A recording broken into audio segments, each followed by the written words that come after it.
Another solid defensive performance from the Seminoles, who were able to go on runs in each of the 3 sets as Florida State swept NC State on Sunday right here in Tully Gym. We've got to play more consistent. We've got to be able to do our job of siding out quickly when we're in serve receive, but we need to be able to create some problems for teams. Sometimes that's by our blocks, sometimes that's by our serves, and sometimes that's by our digging, but when we can do that, that allows us to get on a few runs, and I feel like each of those sets we were able to do that and kind of take them back out of their game a little bit. It's just so important. It gets the energy going and the crowd into it. It's really fun to just go out here and play our game, stay at our level. It's really awesome. It's huge for confidence, I think. You go on these runs and you just start building momentum, even if you are down in the set. If you just keep getting on these runs, it gets in the other team's head and it just gives you so much more confidence. It's really important for us to try to get good starts, but when we don't, it's imperative that we're able to raise our level back up. In both games 2 and 3, we started off slow, but we immediately turned it around and got back into the middle of it,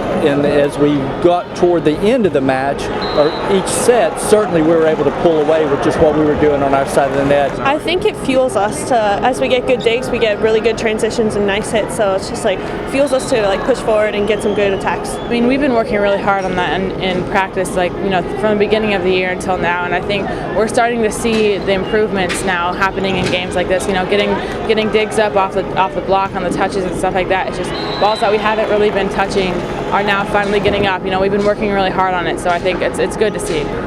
No doubt we're improving right now. Part of that is that we've got 3 to 4 freshmen on the court all the time. They're getting better as the season progresses. Part of it is that as a team we've kind of settled in to what we're trying to do offensively and defensively.